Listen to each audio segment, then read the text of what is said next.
Okay, મજા આવશે. ચાલો, એક સંવર્ધન કેન્દ્રમાં બેક્ટેરિયાની સંખ્યા 1 લાખ છે, તો ટી બરાબર 0 સમયે બેક્ટેરિયા કેટલા છે? 1 લાખ. શરૂઆતમાં બેક્ટેરિયા કેટલા છે? 1 લાખ. અત્યારે હું કઈ વાતો આવવાની નથી, હમણાં આપણે વાતો પછી આવશે. બેંક જેવું જ છે. 2 કલાકમાં એની સંખ્યા 10% દરે વધે છે. 2 કલાક પછી સંખ્યા કેટલી વધે છે? 10% દરે વધે છે. ઓકે, એટલે આમાં કઈ મેજિક ન હોય.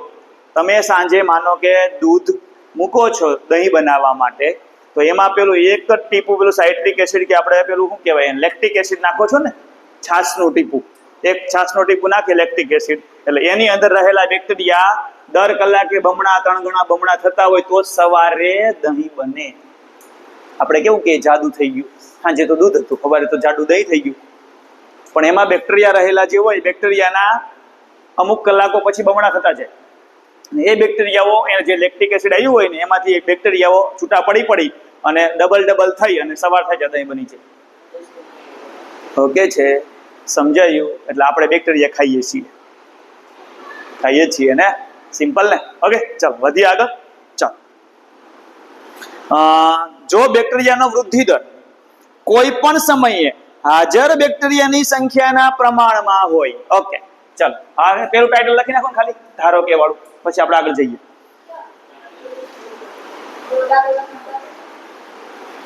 બુકમાં લખી નાખો પેન્સિલથી, એક જ ટાઇટલ આવશે ખાલી, કે હું લખી નાખું, છોડો હું લખી નાખું. Question number 22. ધારો કે ટી સમયે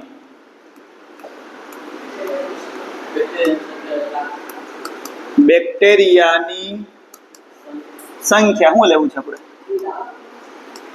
કેવી લેવી છે? x લઈએ, સંખ્યા x છે. જો એવું ન લખાયો, ધારો કે t બરાબર 0 સમયે બેક્ટેરિયાની સંખ્યા x છે, ખોટી વાત છે. t બરાબર 0 હોય તો આંકડો ફિક્સ આપ્યો છે. ચલો, સમજ પડી ગઈ? ઓકે છે, ક્લિયર? ચલો વધીએ આગળ. ઓકે, તો હવે આ વિધાન વાંચો, વિધાન બહુ મસ્ત છે.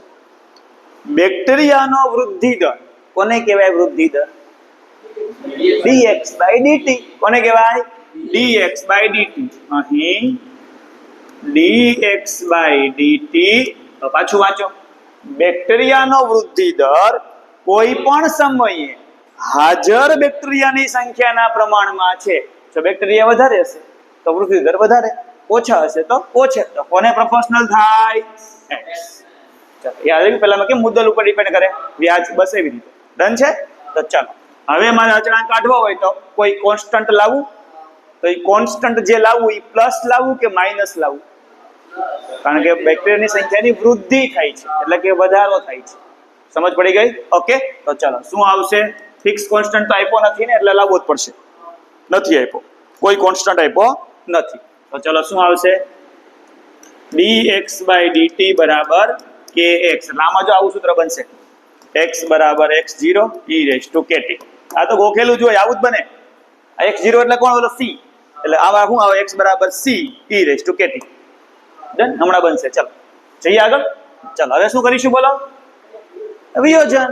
x ક્યાં જાય? છેદમાં, એટલે 1/x dx k dt. બંને બાજુ સંકલન, 1/x dx k integration 1 dt. સૂત્ર તો આવડે જ છે, એટલે હું તો કહું કોઈડા પૂછાવો જોઈએ, ફિક્સ તો ખરું. ચાલો વધીએ આગળ. log mod x kt plus c. c log બધું ચાલે. ઓકે છે, log ચલો મજા આવશે. કે સીધ લેવું છે? અહીં બોલો હાલો. t બરાબર 0 સમયે કેટલા ને આપ્યા છે? ઓકે, મને બી કેટલા? ચાલો 1 લાખ. ઓકે, ચાલો આગળ લખો. ચાલો, log 1 લાખ બરાબર c. c જ ને? ચાલો, આ c મિલ ગયો. આ c ને આપણે આગળ મૂકીશું ઉપરના સૂત્રમાં. બીજી કન્ડિશન બોલો હાલો.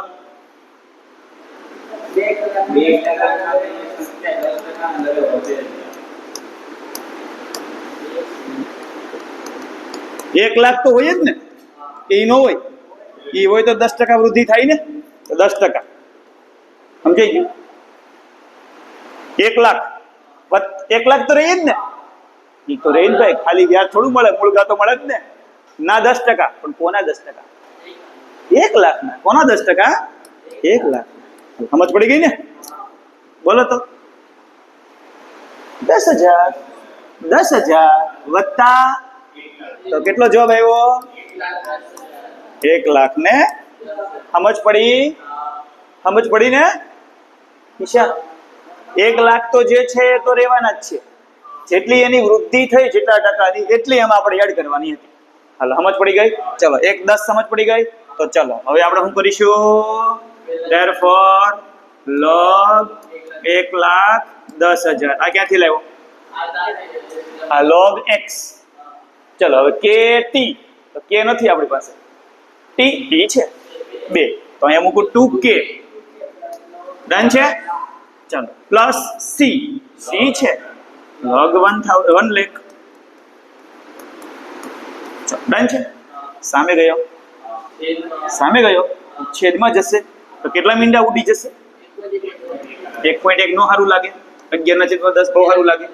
1.1 આપ્યું છે, કે કઈ આપ્યું જ નથી, તો આ બસ આવું જ રાખવાનું છે ભાઈ. 2k. ડન છે? એટલે એના પછી આપણને k મળી ગયો.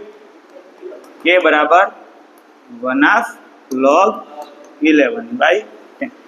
ચલો 2 અચળાંક મળી ગયા, 2 જતા, જોવો ને 2 જતા, એ 2 મળી ગયા. હવે x મેળવવાનો છે, હમણાં મેળવીએ. x આપેલો છે, હા, t મેળવવાનો છે, x આપ્યો છે, હાલો મેળવીએ. બોલો ત્રીજી કન્ડિશન.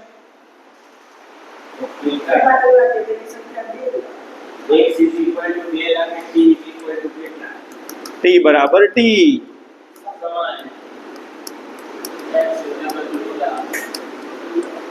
ડન છે? ચાલો બોલતા જવા લો.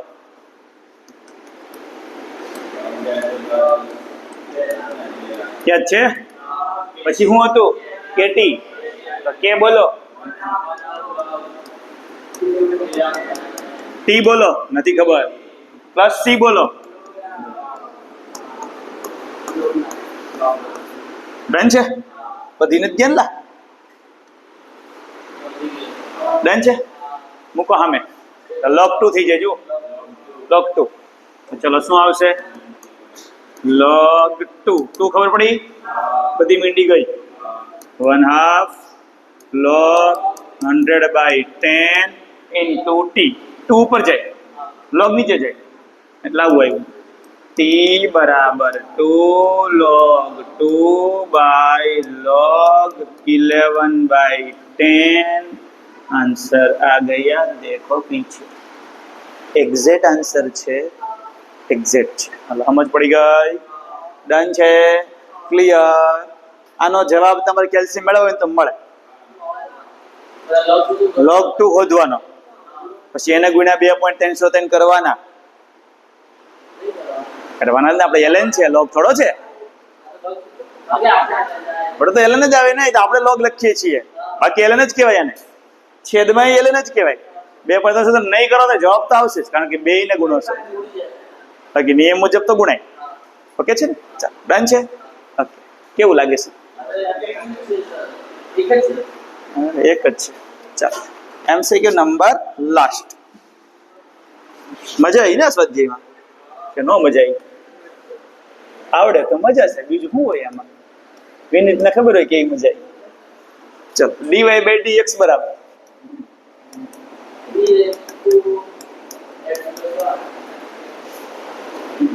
શોધીએ. ચાલો ધ્યાન નહીં, કેવું લાગે છે? તુલા પર બધું ગોખીને આવ્યો છે, લોક થોડો લેવાય લાવે ભાઈ. પરિમાણ જતું રહે, પરિમાણ. યસ, dy/dx બરાબર e⁻x into e⁻y. જો પોતપોતાની ઘેરે જાય. ચાલો બોલો તો. 1/e⁻y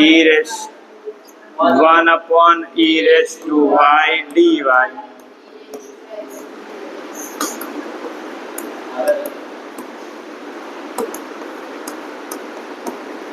ડન ના બે નું સંકલન આવડે છે બોલો minus e raise to minus y plus c યાદ રાખો આ બાજુ રાખો e raise to x plus c कहाँ कहते हैं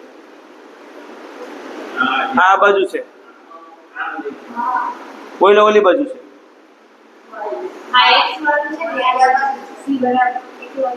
સી એકલો છે સી વન ચાલો તો e raise to x plus e raise to minus y બરાબર તો મેં સી વન નું કામ કર્યો આને મેં આમ લાવ્યો ને એટલે આ માઇનસ સી1 થયો પણ મેં લખ્યો સી સમજાયું ને આપણે નહોતી ખબર કે વાય બાજુ પ્લસ સી કરવાનો કે એક્સ બાજુ આપણે એક્સ બાજુ પહેલા કરી નાખ્યો ડન